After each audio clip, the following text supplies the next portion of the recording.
정치판에서 이제 야당의 비대위원장 하실 때 느닷없이 기본소득을 툭 던지시더니 또다시 야당으로 오셔가지고 기본소득을 다시 또 당을 바꿔가면서 꺼내시면서 이게 됐는데, 근데 야당이 기본소득을 얘기하니까 여당이 또 전국민 고용보험을 얘기하고 모두가 전 국민을 대상으로 하는 걸 툭툭 던지니까 참 교활하다는 생각이 많이 들었습니다. 윗전이 마치 시혜를 베푼다는 듯한 그런 정치적인 그런 면에서 이게 어느 순간부터 기본소득이 제 생각은 정치적인 메뉴가 된 것 같다. 정치적인 메뉴로 진전이 돼가고 있는 것 같다. 담론을 형성하거나 뭐 이런 것보다는 예전에 그러면서 예전에 그 노무현 대통령이 복지를 얘기할 때 복지 교조주의란 용어를 꽤 자주 썼습니다. 교조주의는 아시겠지만 뭐 종교적이라든지 이런 도그마를 고집하는 건데 복지 쪽이 유일하게 교조주의적인 게 많다 이러면서 무조건 해야 된다는 그런 교조주의적인 게 합쳐지면서 정치적인 이 메뉴와 교조주의가 합쳐지면서 천상의 정책으로 막 둔갑해 가는 듯한 포퓰리즘의 바람을 타고. 근데 뭐 기본소득은 뭐 여러 가지 얘기지만은 배고프지 않아도 일하지 않아도 뭐 지속적으로 지급하는 무조건성, 보편성, 개별성, 지속성 뭐 이런 게 좀 특징인 것 같은데요. 그럼 그렇다면은 어찌 보면 이거는 복지 정책의 완결판 아닌가? 완결판이면 유토피아고, 유토피아라는 거는 정책의 복지 정책에서 진짜 명품인 건데 갑자기 명품을 필수품화하라고 지금 얘기하는 거 아닌가? 명품이 어떻게 필수품이 되지? 동의하기가 참 어렵다는 생각이 좀 많이 들더라고요. 단순하게 제가 생각하기로는. 뭐 많은 지금 두 분의 교수님들께서 발제를 하시고 하셨지만 뭐 우리 대학 다닐 때부터 제가 박사 과정 다닐 때도 그랬지만 18세기 후반부터 전 생애에 걸쳐서 맞춤형 복지 정책이 보장 정책, 보전 정책이 굉장히 계속되고 왔단 말입니다. 아동 수당이든 장애인 수당이든 실업 수당이든 뭐 그런 것들이 쭉 있는데 이 기본소득제가 그런 걸 다 대체할 수 있느냐 그런 의문이 좀 들더라고요. 기본소득에 다 주는 건데 그러면 그 최선이냐, 대체하는데 최선이냐 기본소득이. 일각에서는 이건 권리다. 천부 인권을 주장을 하는데 인천공항공사의 비정규직 얘기처럼 아니 대학에서 공부 좀 했다고 돈 더 받는 게 그게 불공정이다. 이거하고 뭐가 다르냐. 다 똑같이 돈 받잖아요. 투입과 산출 개념이 거기서는 안 보이니까요. 그러면 이 기본소득은 투입과 산출이 안 보이니까 경제학의 패러다임으로 보면 도저히 해석이 안 되는, 그럼 이데올로기적 패러다임 아니면 정치적 일회성 그거 아닌가 하는 의문이 상당히 들더라고요. 뭐 두 분의 그 발제에서도 재원 얘기를 막 했지만은 솔직히 핀란드가 뭐 그렇게 복지국가가 아니라고 하지만은 핀란드 헬싱키 대학의 힐라무 교수 같은 경우는 우린 굉장히 괜찮은 복지국가다. 스웨덴이나 뭐 이런 걸 많이 차용을 했는지 몰라도 이런 나라에서 기본소득을 한다는 것 자체가 넌센스다.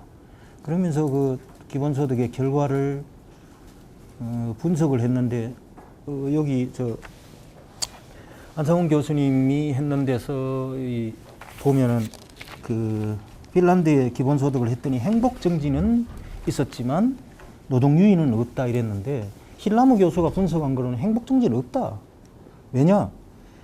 2년 동안 기본소득을 주는 과정에서 그 도중에 그 실업 정책이 바뀌었어요.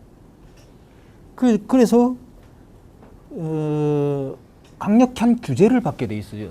장기 실업자라든지 이런 사람들이 뭐 구직 활동을 안 한다든지 이러면은 돈을 삭감을 한다든지 수렵수당을 강력한 제재를 가했는데 그런 상황에서 근데 기본소득을 받는 사람은 그 제재를 안 받거든요. 기본소득을 안 받는 사람들만, 실업수당을 받는 사람들만 그 제재를 받는 거예요. 그럼 이거 표본이 오염된 거 아니냐. 제재를 받으니까 스트레스가 올라가는 거고, 그러면 행복 증진이 될 수가 있냐. 그 표를, 행복이 뭐 변동이 없다고 쓸 사람이 누가 했느냐. 그래서 행복 증진이라는 이 주관적인 판단을 가지고 얘기를 하는 거는 표본이 오염됐기 때문에 말을 할 수가 없다. 그러나 다만 노동유인과 관련해서는 데이터로 나오기 때문에 도저히 데이터로 보면은 노동유인은 거의 없는 거다. 이거는 돈만 뿌리는 거다. 그렇게 이제 헬싱키 힐라무 교수가 그렇게 보내준 논문을 보고 내가 했는데, 그렇다면 진짜 행복 증진도 아니고, 이걸 하면 세금은 올라야 된다고 핀란드 국민들한테 얘기를 했던 모양이죠. 그래가지고 이제 사회정책국에서 국민들을 대상으로 뭐 인구가 500만밖에 안 되니까요. 조사를 했는데 기본소득을 주면서 세금을 올리는 거, 기본소득을 주면서도 세금을 안 올린 거.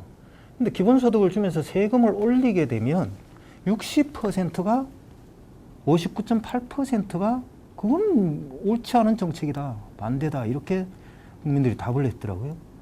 근데 34%가 그래도 그건 좋은 거다.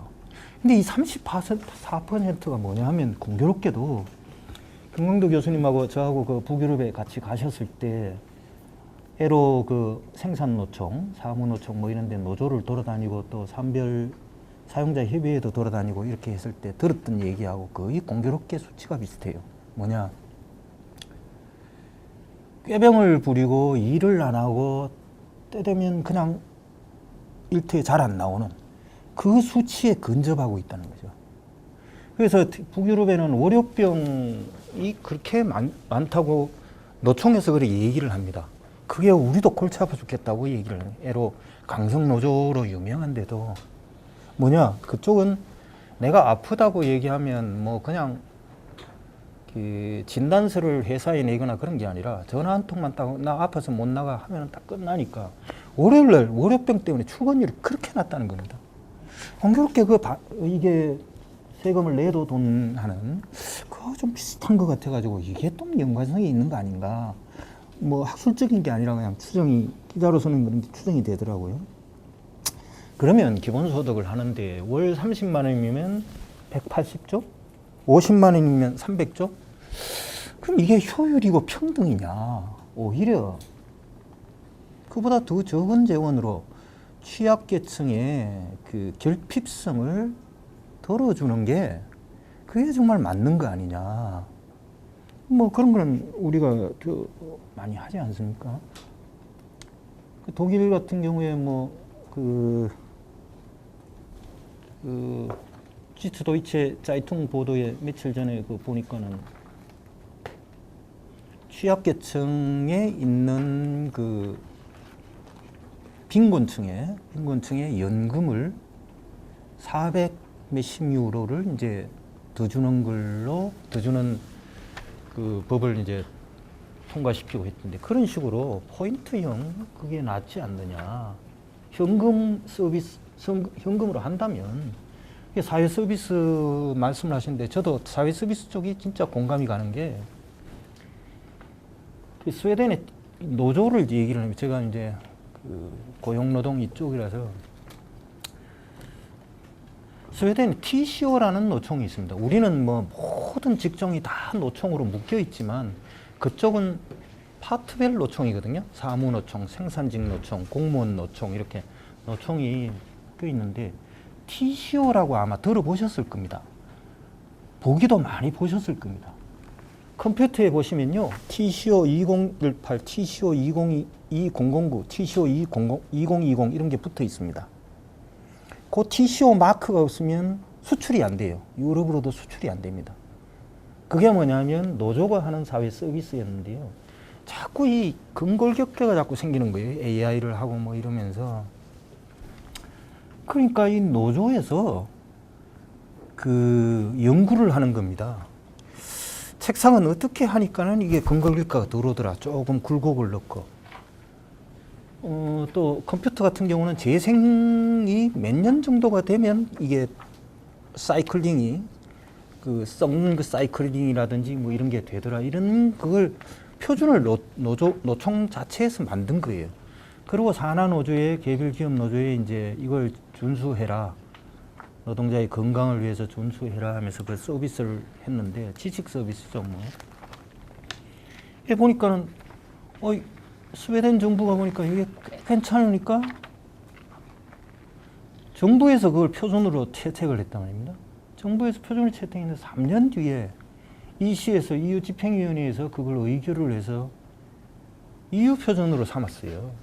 그 다음부터는 이게 없으면 안 되니까 뭐 삼성전자 같은 경우는 그걸 전자업계 최초로 2008 TCO 2008 마크 획득인데 그 TCO가 사무노총입니다. 그게 굉장히 효과적인 거 아닌가? 그 서비스, 복지 서비스, 사회 서비스에. 그런 개념을 좀 확대해 가는 게 그게 돈이 그렇게 많이 드는 것도 아니고 전반적인 복지의 수준도 높아지고 건강복지도 되고 그런 거 아닌가 이런 생각이 좀 듭니다. 이상입니다.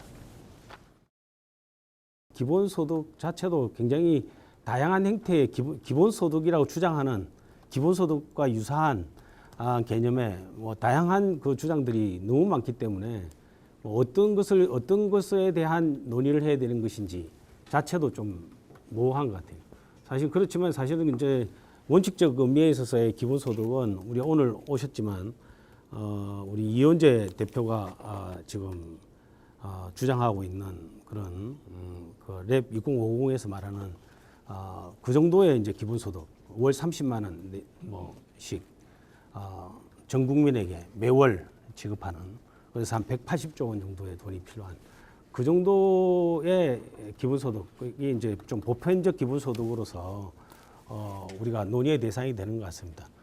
뭐 그 외에 이제 뭐 우리 지금 일부 계층에서 안심소득이나 뭐 이런 이야기 하고 있는데 이거는 사실은 이제 부의소득세 개념에 기본소득과는 약간 거리가 있는 그런 개념으로 이야기 되겠습니다. 그래서 그래서 저는 이제 오늘 그 기본소득이라고 할 때 기본소득의 정의에 가장 가까운 우리 뭐 본인이 와 계신데 저 말씀하기 그렇지만 이원재 대표의 기본소득 주장이 기본소득다운 기본소득이라는 전제하에서 말씀을 좀 드리도록 하겠습니다. 기본소득과 관련해서 뭐 우리 여기서 두 분 발표자께서 말씀을 많이 이미 하셨기 때문에 왜 이런 논의가 나오는지에 대해서는 충분히 이야기가 된 것 같습니다. 그리고 이제 그런 부분에 대해서 상당히 문제점이 있다는 말씀도 옥 교수님도 그렇고 안 교수님도 그렇고 또 여러 가지 다른 측면에서 이렇게 한계가 있다. 현실적으로 지금 이 UBI를 이야기하기에는 현실적으로 뭐 강도는 좀 다른 것 같아요.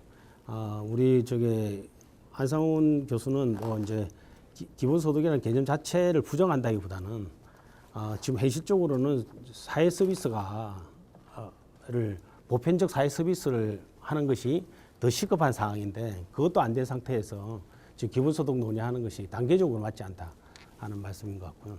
그 다음에 우리 옥 교수님께서는 재원 조달 측면이라든지 여러 가지 측면에서 봤을 때 제도적으로 좀 이런 UBI 개념이라는 것은 현실적으로 좀 가능하지 않고 실제 현실적으로 가능한 여러 가지 보완 우리 현재 문제점이 있다면 그런 보완할 수 있는 여러 가지 제도적 보완 장치들 뭐 사회 서비스라 말씀 안 했지만 다른 여러 가지 제도 사회보장 제도의 보완이라든지 뭐 이런 것으로 가능하지 않겠느냐는 말씀을 하신 것 같습니다.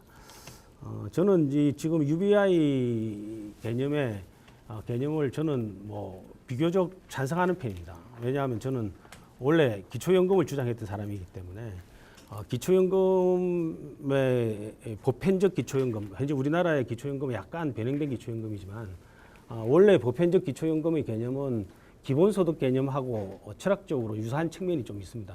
기본적으로. 그래서 저는 이제 과거에 뭐 제가 20년 전에 기초연금을 주장한 사람으로서 기본소득 자체가 뭐 절대 안 된다든지 부정적이다 뭐 이런 개념으로 주장하지는 않습니다. 다만 이제 지금 현 단계에 있어서 이 그냥 노동소득을 대체해야 되는 그런 기본소득의 개념을 주장할 수 있는 경제사회적 여건이 이루어졌는가 하는 측면에서 저는 아직 그런 단계에 전혀 이르지 못하고 있다는 측면을 말씀드리고 싶습니다.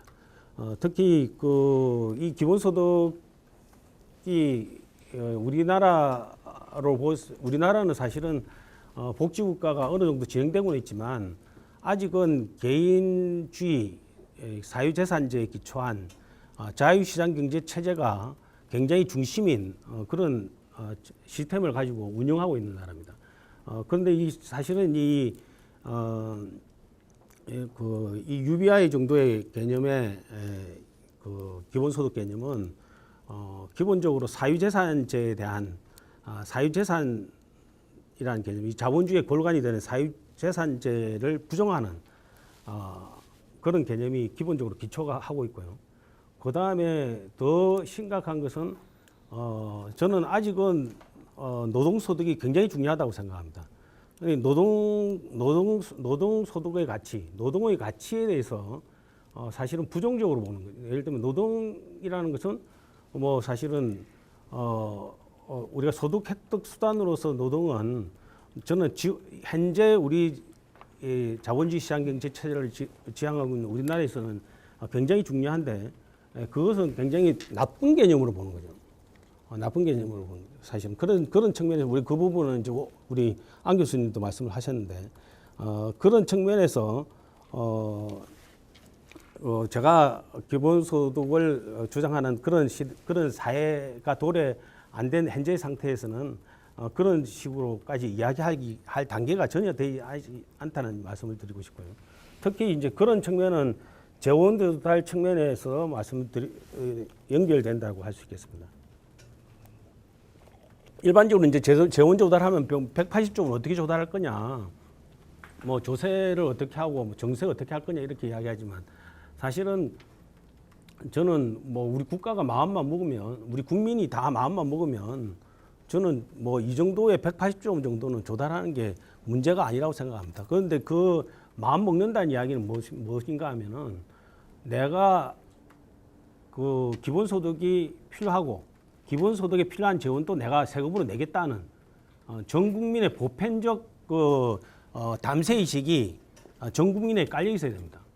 그런데 지금 기본소득 이야기하는 일부 또 주장 보면은 뭐 토지 뭐 어떻든 뭐 보유세를 뭐 몇 퍼센트 걷어서 뭐 어떻게 하겠다. 뭐 굉장히 내 돈이 아니라 남의 돈을 뺏어 가지고 그 돈 가지고 보편적 기본소득을 하겠다. 이런 유사한 주장들이 굉장히 많이 나오고 있거든요. 또 저 기본소득 주장하는 사람들의 재원 조달 방법에 있어서도 그런 이야기를 하고 있는 거예요.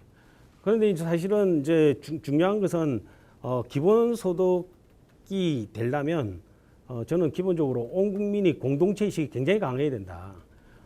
이 개인주의적 의식이 아니라 많은 부분에 있어서 이 사유제보다는 공공재를 통한 지금 현재의 생활 문제를 해결하는 것이 더 바람직하고 더 편리하고 더 유용하다는 그런 의식이 굉장히 더 강해져야 된다는 거예요. 그런 의식이 사실은 복지국가 단계별로 다르거든요. 우리나라가 지금 우리나라 수준이 예를 들면 한 뭐 1단계 정도라면 우리보다는 공공재 의식이 좀 더 강한 나라가 일본이나 영국, 미국 이런 나라들이고요. 그 다음에 그보다 좀 더 강한 나라가 영국이라는 나라, 그 다음에 그보다 좀 더 강한 나라가 프랑스라든지 독일이라는 나라, 또 그거 뭐 강한 나라 스웨덴 같은 북부형. 그러니까 복지국가라고 말해도 그 복지국가들이 다 똑같지 않습니다. 사실은 복지국가 내에서도 단계가 있고 공동체 의식의 수준이 다 다릅니다. 그리고 그 공동체 의식의 수준은 인구 규모하고도 관계가 있어요. 인구가 굉장히 뭐 예를 들어 5천만 명 이상 되면은 공동체 의식이 상대적으로 약할 수밖에 없어요. 그래서 사실은 우리가 요람에서 무덤까지라는 그런 이 베버리지 구상이 영국에서 나왔지만 실현된 것은 인구가 1,000만도 안 되는 스웨덴에서 실현되는 거거든요. 그래서 그런 그 공동체 의식이라는 것은 내가 부담을 하고 우리가 같이 부담을 하고 필요할 때 같이 쓰고 그런 부분에 대한 그 국민들의 그런 그 공공재에 대한 선호 의식이 기본적으로 쫙 상당히 보편적으로 깔려 있어야 된다는 거죠. 그런데 우리나라가 지금 뭐 우리나라를 보면은 지금 모든 문제는 다 내가 개인이 스스로 해결하고 가족이 먼저 하고 우리가 먼저 내가 스스로 해결하는 게 문제지 국가에 의존하고 함께 해결하겠다는 의식은 굉장히 없거든요. 지금 현재 우리나라 의식 정도는 뭔가 하면은 부자한테서 뺏어가지고 그 돈 가지고 우리 복지 쪽 해볼까 요 정도 수준까지 와 있어요. 그래서 그런 정도의 의식 수준 가지고는 낮은 단계, 중간 정도의 중간 단계의 복지 국가도 실현되기 힘들다는 그런 측면에서의 재원 조달의 한계를 이야기하는 겁니다. 그런 의식만 있으면 지금부터 바로 30% 세금 더 걷고 GDP의 30%만큼 세금 더 걷고 이걸 가지고 뭐 보편적으로 할 수 있죠. 그래서 그게 안 된다는 거고요. 그리고 더 중요한 것은 한국적 특성입니다. 뭔가 하면은 이 우리나라 노인 인구 비율이 저출산 때문에 지금 2067년 되면 노인 인구 비율이 46.5%까지 올라가는데 그 당시에 서구의 어떤 나라도 지금 현재 복지국가를 하는 어떤 나라도 노인 인구 비율이 30% 수준밖에 안 됩니다. 30% 조금 더 넘는 수준이에요. 그런데 노인 인구 비율이 46.5% 된 상태에서는 현재 우리나라 복지 수준을 그대로 그냥 포캐스팅 해가지고 그냥 연장시켜도 제가 계산을 해보니까 뭐 저뿐만 아니라 다른 사회보장위원회에서도 계산을 해봤는데 GDP의 30% 수준이 들어간다는 이야기입니다. 2006 현재 복지 수준 하나도 더 늘리지 않고 그냥 인구 구조만 고령화시키고 46.5%의 나라로 그냥 피팅을 해보니까 GDP의 한 30%를 복지에 써야 되는 것으로 이미 계산이 되고 있어요. 그런데 이 30%가 어느 정도 수준인가 하면 복지가 가장 완성된 국가, 예를 들면 뭐 스웨덴이나 프랑스라든지 독일이라든지 이 정도 국가들이거든요. 그런데 문제는 뭐 30% 되면 우리나라 그러면 2060년이 되면 그런 복지국가 되느냐? 그게 아니라는 거죠. 왜냐하면 지금 30% 하는 나라들은 노인 인구 비율이 지금 20%밖에 안 된 나라예요. 노인 인구 비율이 20%밖에 안 되는데도 이미 30%를 해서 복지국가를 하고 있어요. 그런데 우리나라는 그것의 2배인 46.5%가 되는데 30% 써봐야 복지국가가 안 됩니다. 그래도. 현재 복지제도를 그냥 뭐 한 문제도 많고 한계도 많고 힘들고 하지만 이걸 그대로 연장시켜도 이게 실현이 복지국가가 우리나라는 인구 때문에 실현이 불가능한 것으로 이미 전망이 되고 있는데 요 정도만큼의 돈을 또 하나 더 만든다. 지금 현재 복지에 드는 돈이 한 180조 원 정도 되거든요. 그런데 여기에다가 또 180조 원을 따로 만든다. 현실적으로 실현이 불가능하다니. 그러니까 그런 현실적 인구 구조적 우리가 이미 예측 가능한 그러한 현실에 대한 고려 없이 우리 지금 기본소득을 논의하는 것은 굉장히 한계가 있다라고 생각하고요. 그리고 이제 무엇보다도 현재 우리 그 복지제도가 문제가 있고 사각지대가 있다는 것은 누구나 공감하는 거예요. 그리고 이제 사회보험제도 중심인 우리나라에서 공공부주제도가 이제 보완적으로 이제 이 제도가 이래서 있고 이래서 두 제도가 이렇게 그 뭐 양대축을 해서 이제 우리 사회보장제도가 구축돼서 운영되고 있는데 그 사이에 상당히 사각지대가 존재해 왔습니다. 그렇지만 그 사각지대들을 지금 최근에 수당이라는 이름으로 사회수당이라는 이름으로 많이 보완을 하고 있어요. 그 대표적인 기초연금 같은 거죠. 지금 15조 원 정도 쓰고 있는데 매년 기초연금. 그 다음에 가장 그 뭐 지금 보편적 사회수당 이거 기본소득 개념하고 가까운 게 아동수당 같은 거예요. 지금 6세까지 모든 아이한테 그냥 월 10만 원씩 쫙 주잖아요. 이거 세배로 주면 30만 원이 되고 그게 기본소득 되는 거죠. 사실 연령 제한적으로. 거기에다가 우리 보육 같은 경우에 좀 뭐 모든 아이에 대해서는 보편적 보육 서비스가 지금 지급되고 있고, 그 다음에 장애인들 같은 경우도 장애인 연금이라고 해서 지금 보편적으로 부담과 관계없이 수당 제도로 이미 이루어지고 있습니다. 그래서 지금 이제 그런 보완적인 제도가 있음에도 불구하고 그런 보완적 제도가 지금 계속 보완되고 있는 중이죠. 그렇지만 여전히 아직은 좀 더 보충돼야 될 부분들이 있습니다.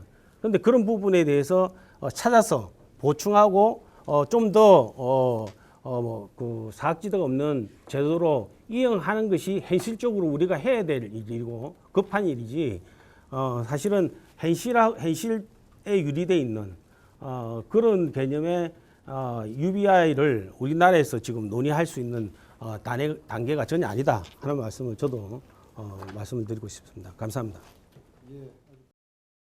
2년 동안 했던 일이 사실 이것저것 있는데 그 중에 큰 두 가지 줄기가 옥동석 교수님께서 감사하게도 굉장히 많이 인용을 해주신 기본소득 재원 연구하고 그리고 자유노동에 대한 연구였습니다. 두 가지를 이제 그것도 아카데믹한 단계로 한 것은 아니고 실제 이제 논의가 있는 것들을 모아서 옥 교수님께서도 언급하신 대로 좀 정책 사이드에서 가져다가 쓰거나 또 뭔가 이걸 공론화시키고 싶은 사람들이 쓸 수 있는 형태로 만들어서 작업을 해왔는데 사실은 기본소득제가 뜻하지 않게 굉장히 많은 관심을 불러일으켰습니다. 그래서 저희가 내놓은 국민기본소득제라는 사실은 이제 일종의 처음에는 저희가 그것을 정당성을 주장하기 위해서 이야기를 했다기보다는 논의가 많은데 이 부분 딱 비어 있어서 일종의 피지빌리티 스터디를 한 겁니다. 재정적으로 어떻게 가능한가. GDP의 10%인 월 30만 원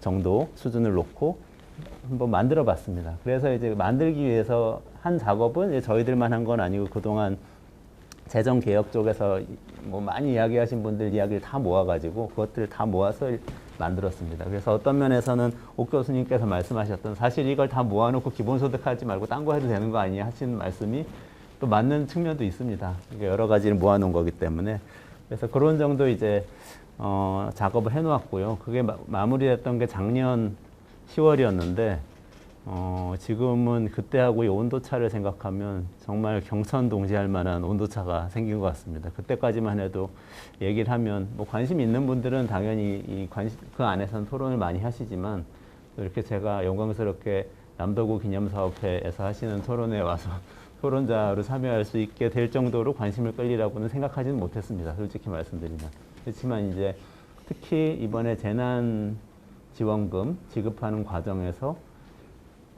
보편지급 선별 환수라는 원칙이 언급이 되기도 했었는데요. 그게 결과적으로 어떻게 될지 저는 잘 모르겠습니다. 근데 하여튼 그 원칙을 아마 저희 연구소에서 내놓은 보고서에서 제일 먼저 이야기를 했다고 저희들은 생각을 합니다.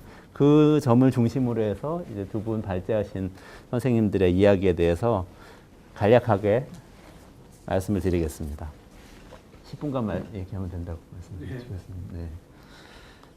저는 일단 기본소득제는 이게 뭐 복지 제도 중에 하나로 이해되는 측면도 있는데요. 그것보다는 경제 고용 체제를 이렇게 좀 이사가는 전환하는 과정에서 불거진 논의라고 보는 것이 맞다는 입장입니다.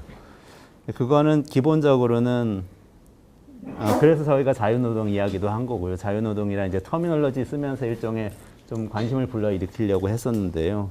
기본적으로는 이제 20세기형 산업이라는 게 제조업 중심으로 공장에서 노동자들을 고용해서 기계를 운영하는 사람들을 기본적으로 노동자라고 하고 그 사람들이 평생 동안 고용되어 있는 것을 전제로 하고 풀타임으로 고용되어 있는 것을 전제로 하고 그 사람들 중심으로 일단 사회보험 제도를 짜고 거기서 이제 벗어나는 사람들에게 잔여적으로 복지를 제공하는 것을 출발한 20세기 복지제도가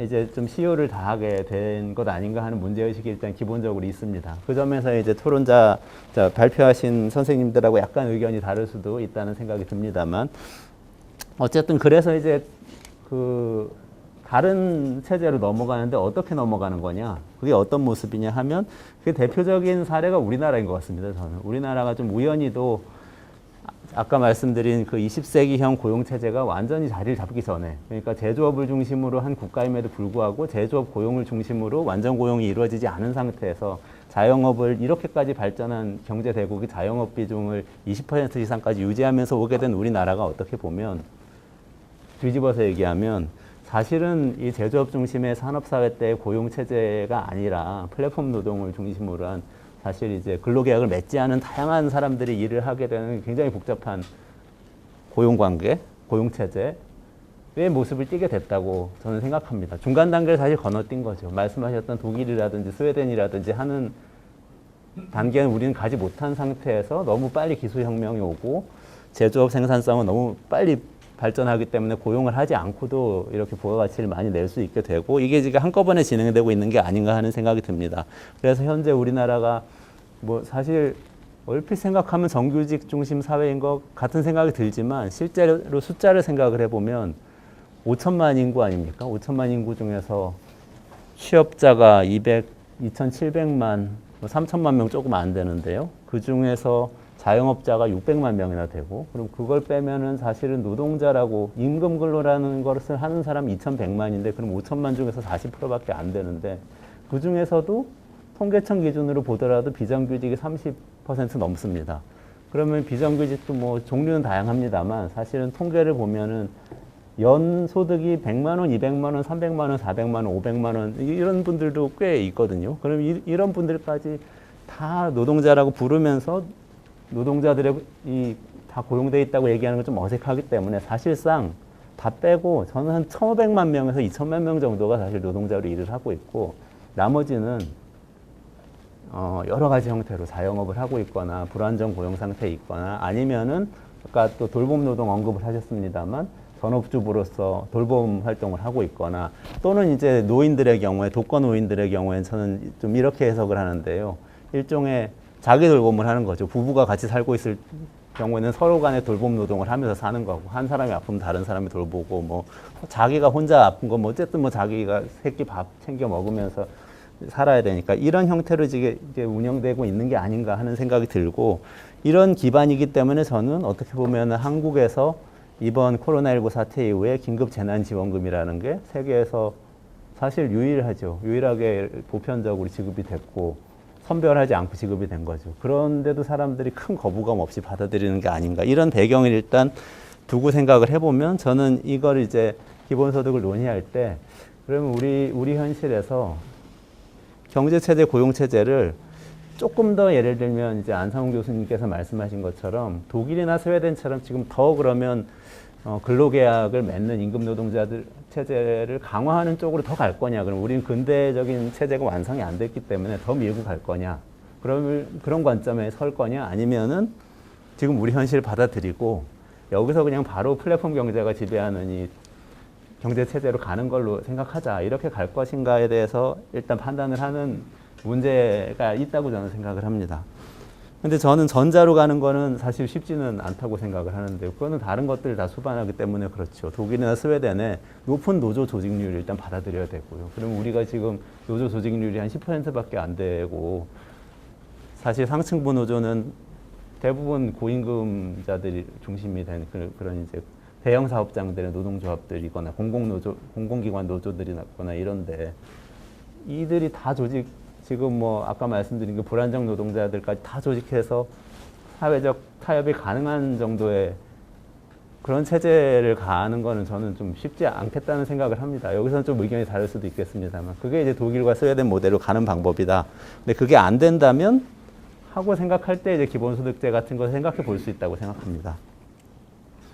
그러면 이제 미래에는 뭐 지금도 사실상 상당 부분 그렇습니다만 제조업은 테크 중심이죠. 기술 중심 제조업. 사실은 이제 계속해서 생산성이 높아지고 있는 지난 30년 동안 통계를 보면 제조업 전체를 보면은 한 7배 정도 직원 1인당 부가가치가 높아졌고 삼성전자만 보면은 한 10년 만에 그게 이루어졌더라고요. 한 6배, 7배가 10년 만에 이 노동자 1인당 부가가치가 높아집니다. 그러니까 이런 방식으로 계속 높아지는 테크 부문이 있고 이것을 사람 굉장히 많은데 부가가치는 굉장히 낮은 이 내수 서비스 부문하고 공존하게 만드는 어떤 그런 체제로 이제 생각을 하면서 기본소득을 저는 생각을 합니다. 특히 아까 김용화 교수님께서 말씀하셨던 고령화 사회에 실제로 정말 이런 새로운 분야에서 엔지니어로 소프트웨어 개발자로 이렇게 일하기 어려운 고령자가 굉장히 많은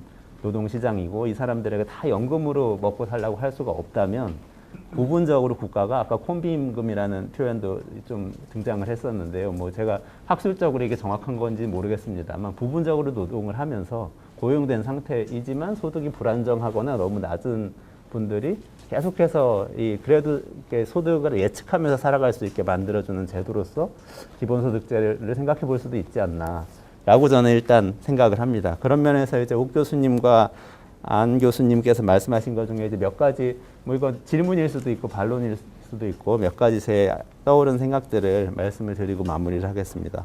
첫 번째로 이제 옥동석 교수님께서 말씀하신 것 중에 안심소득과 NIT를 말씀을 하신 부분이 있는데 사실은 그게 굉장히 저는 발전을 받아보고 인상적이었는데 이 그래프로 표현된 이 22페이지에 있는 그래프를 보시면은 기본소득 제도가 가처분 소득, 시장 소득 이 그래프를 이렇게 일률적으로 올리는 걸로 옥 교수님께서는 표현을 하셨지 않습니까? 근데 저희는 이제 기본소득제 재원 모델 연구를 할 때는 그 설계를 할 때는 사실은 그 그래프가 아니고 음해소득제 제도, 소득세 제도의 그래프를 그리신 거를 염두에 두고 거기에 맞추려고 이제 노력을 했었습니다. 왜 그러냐면 지급하는 사이드가 있고 이제 세수가 늘어나는 사이드가 있는데 그 두 가지를 합산해서 봐야 된다고 봤었기 때문에 그렇습니다. 만약 이게 국가가 어떤 서비스를 구매해서 제공하는 거라면 이 두 개를 분리해서 보는 것이 맞는 것 같습니다. 왜냐하면 그 사이에 재량이라는 게 들어가기 때문에. 근데 이제 세수가 생기는 즉시 분배되는 이런 시스템이라면 예컨대 미국 알래스카주의 모델처럼 그냥 자동적으로 어떤 수입이 생기면 똑같은 룰에 의해서 분배되는 시스템이라면 이거는 합산해서 보는 게 맞지 않나. 그러면 결과적으로 안심소득제하고 이런 이 소득세 비과세 감면을 없애거나 또는 뭐 세율을 일률적으로 뭐 플랫텍스를 도입한다거나 하는 식으로 기본소득제를 할 경우에 상당히 이게 유사한 게 아닌가. 그런 면에서 안심소득과 기본소득을 같은 걸로 보고 다만 부담이 전체적으로 부담이 얼마나 되고 순수해하고 순지출이라고 할까요? 순부담. 순수의 순부담의 선을 어디서 가를 것인가를 가지고 토론을 하는 것이 이제 적정하지 않나 이런 이제 한 가지 어떻게 생각하시는지 좀 궁금해서 그거 한 가지 좀 질문을 드렸으면 하고요. 그다음에 두 번째로 이제 말씀하신 보험론에 입각한 내용인데 저는 이제 기본소득제도 아까 말씀드린 논리로 말씀드리자면 보험론에 가깝다고 봅니다. 권리론은 명목상 주장을 할 수는 있겠습니다만 어떤 사람이 생애가 굉장히 긴데 이제 평균 수명이 늘어서 80년, 90년이 되는데 그 중에서 노동할 수 있는 기간이 한 뭐 20년에서 25년밖에 안 되는 시대가 된다. 이렇게 생각을 한다면 35세쯤 취업하죠. 요새는 30세, 35세 취업해서 50대 중반에 끝나는 이런 정도라면 그러면 게다가 그게 이제 불안정 고용이 많으면은 중간중간에 생기는 소득의 급격한 감소라든지 또는 노후에 생길 어쨌든 예정된 소득의 감소를 자기가 소득이 있을 때 저축을 하는 것을 사실은 그걸 좀 너무 랜덤하지 않게 예측 가능하게 만들어주는 그런 제도라고 볼 수도 있지 않나 이런 이제 두 번째 질문이 있습니다. 그리고 이제 그 세 번째로는 요건 이제 안 선생님하고 두 분께 다 드리고 싶은 질문인데요. 사실은 이제 지금 한국 사회에서 기본소득이 진입되는 경로는 사회보장적 측면이라기보다는 코로나19 사태 이후에 긴급재난지원금과 함께 온 것이 이제 사실 현실인데요. 그렇다면 이게 수요 창출을 하기 위한 수단으로서 사고가 될 가능성이 앞으로도 꽤 있을 것도 같습니다. 정치적으로나 정책적으로. 그러면 이제 이 부분에 대해서 어떻게 보시는지. 그렇다면 이제 아주 낮은 수준의, 저희는 그 주장은 안 했습니다만, 아주 낮은 수준의 기본소득제라도 이거는 계속해서 다시 논의할 수 있는 주제가 되지 않을지, 이 부분은 이제 세 번째로 좀 질문을 드리고 싶고요. 그 다음에 마지막으로 네 번째로는 고용하고 노동의 관계에 대한 건데요. 이제 안상훈 선생님도 말씀하셨고 김용화 선생님께서도 말씀을 주셔서 이 부분은 저의 이제 또 질문인데 노동하고 고용하고 좀 다른 걸로 봐야 되지 않냐 이런 얘기입니다. 그래서 사실은 만약에 이제 제가 아까 말씀드린 대로 플랫폼 노동이 정말로 확산된다면 노동자의 기업가 적극성이 사실은 굉장히 커지지 않나 하는 게 저의 이제 가설이고요. 그러면 상당 위험을 부담하면서 일을 하게 되는 거죠. 그러니까 실제 배달을 하는 사람이라고 하더라도 자기가 어느 지역에 있어야 하는지 내지는 어떤 플랫폼을 찾아가지고 뭐 영업을 해야 되는지 이런 것들 자기가 결정을 해야 되고 그러면 이게 노동과 기업가 사이의 차이가 별로 없어지는데 그렇다면은 이거를 고용 관계를 가지고 그것이 노동이다 이렇게 이야기하는 것이 좀 어려워지지 않나 이런 생각이 들고, 그건 이제 안상훈 선생님께서 말씀하신 사회 서비스 확장 모델에서도 저는 이제 사회 서비스 확장 자체가 기본소득하고 상충한다고 보진 않습니다만, 아까의 그 자동적인 재분배라고 이제 보기 때문에, 그렇지만 서비스를 확장을 하면서 그것을 일자리 모델로 생각을 한다면 그것이 이제 사실 요즘은 서비스 영역에서도 플랫폼 노동이 굉장히 확산이 되고 있어서요. 보육이라든지 가사라든지 뭐 간병이라든지 이런 부분은 다 플랫폼 앱을 통해서 이제 시간제로 사람들이 다 깅노동 형태로 고용해서 많이들 활용을 한단 말이죠. 그러면은 이게 지금 미래 일자리 모델로 생각을 할 수 있는 것인지, 또 이런 경우에 또 전업주부의 노동은 어떤 식으로 생각해야 되는지, 이런 고용과 노동의 불일치가 커지는 문제에 대해서 어떻게 생각하시는지 좀 여쭤보고 싶습니다. 기본소득제를 제가 22페이지 그림에서는 이제 이 세금을 부과하는 것은 이게까지 동시에 생각하면 골치가 아프니까 우리가 논지를 정확하게 보여주기 위해서 복지기업의 지급 방법에 대해서만 표현했습니다. 근데 조세를 플랫텍스, 즉 단일 세율의 그 소득세를 부과한다. 소득세 감면 하나도 없다. 그걸 두 개 다 동시에 같이 생각한다면은 기본소득제하고 마이너스 소득세하고 똑같아집니다. 그래서 저는 이게 우리가 논의를 자꾸 활성화하다 보면은 수렴할 수 있는 기회는 저는 반드시 오리라고 봅니다. 그런데 저는 이제 뭘 걱정하느냐 하면은 이게 우리가 이제 국가를 보는 시각이, 저는 부캐넌의 말을 굉장히 좋아합니다. 뭐 제가 잘 알지는 못하는데 우리나라 국민들이 곧잘 이야기하는 게, 어떤 일만 있으면은 이게 나라냐 이런 이야기를 하는 그 암묵적으로 깔려 있는 것은 전지전능하고 자비로운 유기체적 실체로서의 국가를 생각하고 있는 게 아닌가. 저는 이 점이 굉장히 걱정이 된다는 겁니다. 다시 말해서 제가 조금 장황하게 이야기하자면, 사실 마키아벨리라는 사람이 정치학의 시조가 된 이유는 일반 국민들이 정치의 본질을 바라는 거단 말이죠. 우리가 정말 자비로운 국왕이라고 생각했는데 알고 보니까 사기꾼이고 막 그 위대한 업적을 내는 사람들이 보면은 희한한 사람들이더라 이거죠. 민주정치의 본질을 봐라 이거죠. 그게 저는 부캐넌의 한 이야기라고 봅니다. 즉 우리가 절대주의적인 국가관을 생각하지 말고 국가의 책임이라는 말을, 저는 이 경제학문은 제가 이거 보면서 국가의 책임이라는 말을 내가 본 적이 없는 것 같아요. Responsibility of State? 이런 말 굉장히 나는 어색합니다. 그러면은 이쪽의 서구의 문헌들은 대개 다 보면은 납세자란 말이 되어 있습니다. 즉 우리가 국가의 책임이라 하기 전에 우리가 납세자들이 감당 가능한가, 이걸 생각을 해야 되겠다 이거죠. 그래서 저는 우리의 국가 간에 대한 생각을 좀 바꿀 필요가 있다. 그래야 우리가 논의가 수렴될 수 있고 우리의 논의가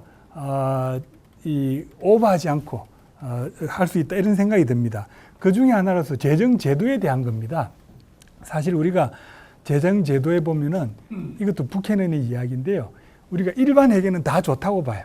그러면서 특별회계 기금으로 나뉘어 있는 거는 칸막이식 재정이라고 해가지고 구조조정해야 된다는 이야기 굉장히 많이 합니다. 우리 이현재 대표도 그런 내용이 들어있던데요. 그 굉장히 오산입니다. 왜냐하면 일반 회계라고 하는 것은 굉장히 다양한 서비스를 하나의 묶음으로 타이인 세일이에요. 그게 미국이나 이런 데서는, 이미 선진국들에서는 1970년대 논문에서 야, 일반 회계 중심으로 모든 걸 다 때리 묶어가지고 거기서 뭔가 재정에 대해서 전지전능한 상고를 할 수 있는 사람이 이렇게 나눠주는구나 라는 생각을 비판을 한 거죠. 다시 말해서 우리가 이어마킹, 어떤 서비스는 이렇게 누가 부담하고 이런 서비스는 이렇게 부담한다. 이게 우리가 과세의 원리에 있어서 우리는 지불 능력 원리만 자꾸 강조하고 있는데, 베니핏 프린시플도 굉장히 중요한 원칙이다 이거죠.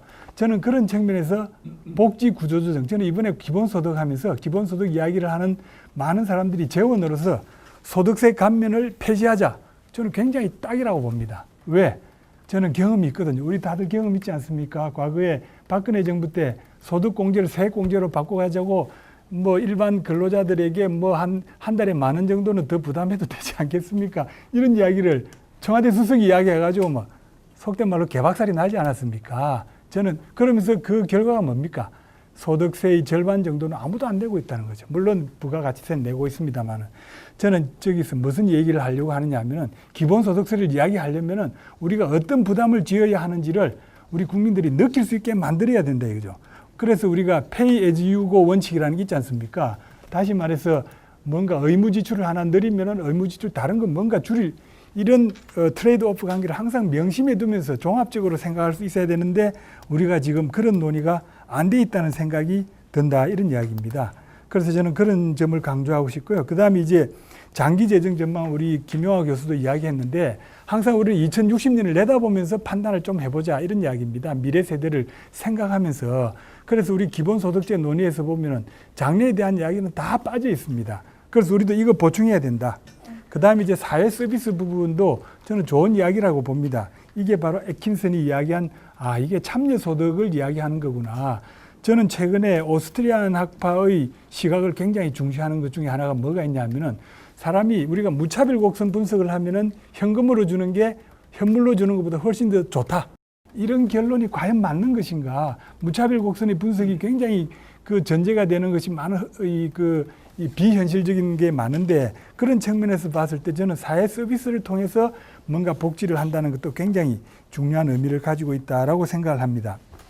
자, 그래서 우리 이원재 대표께서 질문하신 첫 번째 질문은 저는 대답을 했다라고 생각이 들고요.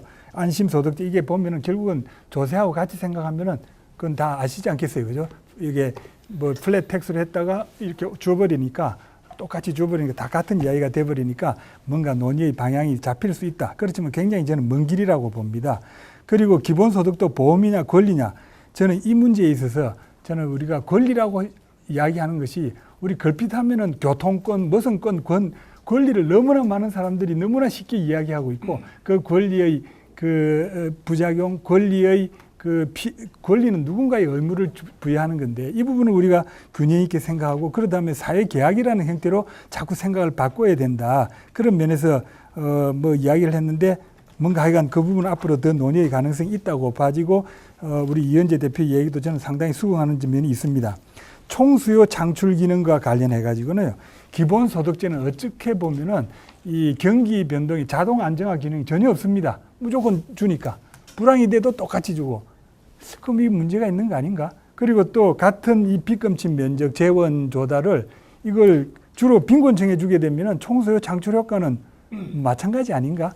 그 다음에 이제 근래 우리가 총수요를 통한 이게 우리 너무 많이 하고 있지 않는가? 그래서 자산 가격 인플레 너무 되는 거 아닌가? 뭐 이런 생각을 해봤을 때 이 수요 관리에 대해서는 뭔가 좀 다시 생각해야 될 부분이 있다. 뭐 이런 생각이고요. 네 번째 질문은 제가 그걸 잘 이해는 못하고 있는데 하여간 뭐 대체적으로 동의하는 부분이 있다는 말씀 드리고 저도 자유노동 그리고 이제 노조 중심의 획일적인 어떤 그 근로자 보호 제도가 나름 한계에 부닥치고 있다는 측면도 우리는 무시해서는 안 된다는 측면에서 저는 자유노동의 논의를 통한 이건 뭐 바람직하다고 생각하고 있습니다. 그래서 저도 뭐 기본소득제 반대하는 건 아니고요. 제대로 균형 있게 한번 생각해 보자. 그런 측면으로 이해해 주시면 좋겠습니다. 지금 우리나라가 그 서구 아까 얘기했던 뭐 사회 서비스 전략을 잘하고 있는 독일이나 북유럽하고 비교할 때 일단 자영업이나 뭐 이런 게 이미 많았고 그리고 갈수록 플랫폼 노동이 늘고 있다. 근데 이거를 어떻게 볼 거냐? 그러니까 우리 이 대표님께서는 이제 갖고 계신 생각이 이걸 현실로 받아들이는 게 좋겠다. 그러니까 기본소득 이렇게 말씀하셨는데요. 그 편하게 주는 복지를 주는 혹은 뭐 급여를 주는 쪽에서는 그런 부분이 있을 것 같은데, 근데 이걸 그냥 둘 수 있는 문제냐라고 보면 우리 이제 비교 연구를 해보면 자영업 비중이 많은 나라들은 이게 복지국가 하기가 사실은 굉장히 힘든 부분 중에 하나가 분명히 있습니다. 근데 이제 그 중에 다른 반대편에서는 세금 걷는 데서 이 조세 회피 현상도 또 따라서 어마어마하게 늘거든요. 그럼 그럴 경우에 우리가 만약 복지국가를 더 진전시키는 하나의 방식으로 기본소득을 생각한다고 한다면 그 조세정의 측면에서는 오히려 어떤 생각을 갖고 계신지, 저는 오히려 힘들더라도 이거를 좀 그 고용 중심으로 아직은 좀 시도를 해보는 게 낫지 않겠느냐라는 생각을 갖고 있고요. 그리고 지금 뭐 새로 늘고 있는 그런 플랫폼 노동 사실은 종류도 굉장히 이제 다양하고 기존에도 우리가 그 사회보험으로 근로자성이 확보되지 않는 뭐 특수 고용직 노동자라든가 뭐 이런 게 꽤 있었지 않습니까? 이것도 이제 플랫폼 노동이 늘면 이제 그 문제는 굉장히 심해질 것 같은데 이 경우에도 그러니까 그 이제 북유럽 전략을 조금 들여다보시면 좋을 것 같은데 이걸 우리는 지금 이거를 원자화된 그냥 개별 노동자 그 상태를 그대로 두고 있거든요. 근데 북유럽 방식은 이거를 정규 고용이 아니라고 하더라도 예컨대 협동조합이나 혹은 뭐 상호 공제나 이게 뭐 저 요즘 전국민 고용보험 나오고 있는데 그건 이제 또 다른 이슈긴 하지만 국가가 관리하지 않더라도 그 소셜 섹터에서 이게 조직화를 하는 노력들은 굉장히 많이 했어요. 그럼 그 자체로 본인들 그 권익이나 뭐 이런 게 지켜지는 측면도 있고 또 한편으로는 납세라든지 혹은 뭐 어떤 뭐 실업이라든지 이런 상황에 대해서 그 그룹별로 상호 이렇게 부조 형태로 가는 이런 방식도 또 있을 수가 있다. 그러니까 크게 보면은 이제 제가 이제 기본소득에 대해서 뭐 완전한 반대는 아니지만 그런 면에서 보자면은 똑같은 예산으로 우리가 이제 그 표적 효율이라는 개념을 생각을 하면 같은 예산으로 복지 관련된 욕구가 더 긴박한 계층을 출연해 가지고 선별해 갖고 그쪽에다가 주는 게 훨씬 더 사실은 낫지 않느냐. 뭐 이런 생각을 일단 기본적으로는 하게 되고요. 그러니까 그걸로 가기 위한 다른 대안을 두고 지금 우리가 갖고 있는 현실을 이건 어쩔 수 없는 대세다 그러고 그냥 무턱대고 좀 성급하게 받는 게 아니냐라는 그런 생각을 좀 갖고 있고요. 또 하나는 우리나라에서 이제 그 아동수당이라든지 기초연금이라든지 여러 가지가 이제 뭐 필요한 부분이 있어서 그렇긴 하는데 이게 현실적으로 보면은 저는 보편급여의 함정이라는 게 분명히 있는 것 같아요. 그게 뭐냐면 취약계층이 점점점 불리해집니다. 그러니까 우리가 복지국가가 꼭 그래야 되는가? 그것도 복지국가에도 여러 가지 그 목적이 있겠지만, 뭐 사회통합 뭐 여러 가지가 있겠지만, 그러니까 중산층도 끌어안는 뭐 이런 전략이 유효할 수도 있습니다만은 가장 모르겠어요. 제가 보기에는 복지 뭐로 표현하면 가장 기본적인 첫 번째 선결 과제는 취약한 그룹이 덜 취약해지도록 혹은 조금 낫게 살도록 해주는 게 우선순위가 높다고 보이는데 근데 이 보편 전략은 거기서 굉장히 힘들어지는 거거든요. 그리고 현실 정치 정책적으로도 보면 우리도 이제 보편주의로 이동을 할수록 진짜 잘 챙기지 않으면 사실 이제 아동수당 늘고 뭐 이번에 재난지원금 하면서도 혹시 보셨는지 모르겠는데 복지부에서 하는 여러 사업 중에서 돈이 없어가지고 끊기는 취약계층 관련 사업들이 무지하게 많아요. 이건 어떻게 할 거냐.